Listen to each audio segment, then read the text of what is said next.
Advanced 2025 ఫలితాల్లో residence విద్యార్థులు దేశవ్యాప్తంగా కూడా ఆల్ ఇండియా లెవెల్లో మంచి ర్యాంకులు సాధించడం మాకు చాలా హ్యాపీగా అనిపిస్తుంది. దాదాపుగా 1000 లోపల 21 మంది స్టూడెంట్స్ మా రెసిడెన్స్ హైదరాబాద్ బ్రాంచెస్లో ఉండడం అనేది చాలా హ్యాపీగా ఉన్నటువంటి విషయం. ఇది కాకుండా మనకి మా దగ్గర నుంచి చదివినటువంటి పల్లె శివసంకేత్ రెడ్డి ఆల్ ఇండియా లెవెల్లో 102 ర్యాంక్ సాధించాడు, అది కూడా ఓపెన్ కేటగిరీలో. సో జనరల్గా 1000 లోపల ర్యాంకులు సాధించే విద్యార్థుల్లో దాదాపుగా అందరూ ఫౌండేషన్ విద్యార్థులు ఉంటారు. అలాంటిది ఎటువంటి ఫౌండేషన్ లేకుండా ఫస్ట్ అటెంప్ట్లోనే అండ్ వితిన్ 2 years ఆఫ్ ప్రిపరేషన్తో ఓపెన్ కేటగిరీలో 102 ర్యాంక్ సాధించడం చాలా హ్యాపీగా ఉంది. తన డెడికేషన్కి అండ్ టీచర్ సపోర్ట్ తోడవడంతో రెసిడెన్స్ ఇలాంటి రిజల్ట్ ప్రొడ్యూస్ చేయగలిగింది. అండ్ ఈ 21 మంది టాపర్స్తో పాటు దాదాపుగా ఈ సంవత్సరం తెలంగాణ నుంచి ఐఐటీస్కి వెళ్ళేటటువంటి విద్యార్థుల్లో దాదాపుగా 170 మంది విద్యార్థులు మా రెసిడెన్స్ నుంచి ఉంటారని మేము ఎక్స్పెక్ట్ చేస్తున్నాము. అది ఇంకా నెంబర్ పెరగచ్చు కూడా. సో ఇలాంటి ప్రాసెస్లో మమ్మల్ని బిలీవ్ చేసినటువంటి స్టూడెంట్స్కి, పేరెంట్స్కి అండ్ సపోర్ట్ చేసిన మా స్టాఫ్ మెంబర్స్ అందరికీ కూడా నా బెస్ట్ విషెస్ తెలియజేసుకుంటున్నాను. So thank you so much.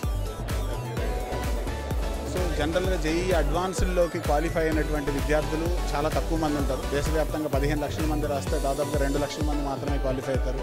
దాంట్లో 1,25,000 మంది మాత్రమే ఎగ్జామ్ రాస్తారు. అలా మా దగ్గర నుంచి జేఈఈ అడ్వాన్స్డ్ రాసినటువంటి విద్యార్థులు దాదాపుగా 900 మంది ఉంటే దాంట్లో నుంచి 170 మంది విద్యార్థులు ఐఐటీస్కి వెళ్ళడం అనేటటువంటిది మాకు చాలా హ్యాపీగా ఉంది. అండ్ దాంతోపాటు ఈ ఓపెన్ కేటగిరీలో 102 ర్యాంక్ రావడం అనేటటువంటిది ఇంకా స్పెషల్గా ఉంది. దట్టు వితౌట్ ఫౌండేషన్ ఒక నార్మల్ స్టూడెంట్ని ఒక అచీవర్గా మార్చామనే సాటిస్ఫాక్షన్ మాకు ఆల్ ఇండియా ర్యాంక్ 1 కంటే ఎక్కువ అని అనిపిస్తుంది. Tier 1 సిటీ, Tier 2 సిటీ అనేటటువంటిది డిస్ట్రిబ్యూషన్ ఆల్వేస్ ఉంది. ఇప్పుడు ఈరోజు మా దగ్గర 1000 లోపల 21 ర్యాంకులు వచ్చినటువంటి పిల్లల్లో చూసుకుంటే కనుక హైదరాబాద్ సిటీ పిల్లలు మహా అయితే 8 మంది ఉంటారు. దాంట్లో మిగతా వాళ్ళందరూ డిస్ట్రిక్ట్స్ నుంచి వచ్చినటువంటి వాళ్ళే. దీంట్లో ఇప్పుడు more than skill, commitment and the belief in the system. నువ్వు ఒక సిస్టమ్ని బిలీవ్ చేసి ఆ సిస్టమ్తో ట్రావెల్ చేస్తున్నప్పుడు 100% డెడికేషన్, ఇప్పుడు ఉన్నటువంటి డిస్ట్రాక్షన్స్కి లోపడకుండా 2 years పాటు సేమ్ డిసిప్లిన్ మెయింటైన్ చేయగలిగితేనే సగం సక్సెస్ వస్తుంది. ఎవరైతే సిన్సియర్గా డిసిప్లిన్డ్గా ఉంటున్నారో వాళ్ళే మంచి రిజల్ట్ ప్రొడ్యూస్ చేయగలుగుతారు. చాలా హ్యాపీగా ఫీల్ అయినాను. అది ముందు రెసిడెన్స్ జాయిన్ అయ్యే ముందు ఇంత మంచి ర్యాంక్ వస్తాను ఎక్స్పెక్ట్ చేయలేదు. లాస్ట్కి 102 ర్యాంక్ అంటే చాలా హ్యాపీగా ఫీల్ అయ్యాను. ప్రిపరేషన్ స్టార్టింగ్లో అంత కాన్సన్ట్రేట్ చేయలే, కానీ మెల్లమెల్ల ఎగ్జామ్ దగ్గరికి వస్తున్నప్పుడు ఎక్కువ కాన్సన్ట్రేట్ చేయడం స్టార్ట్ చేసిన.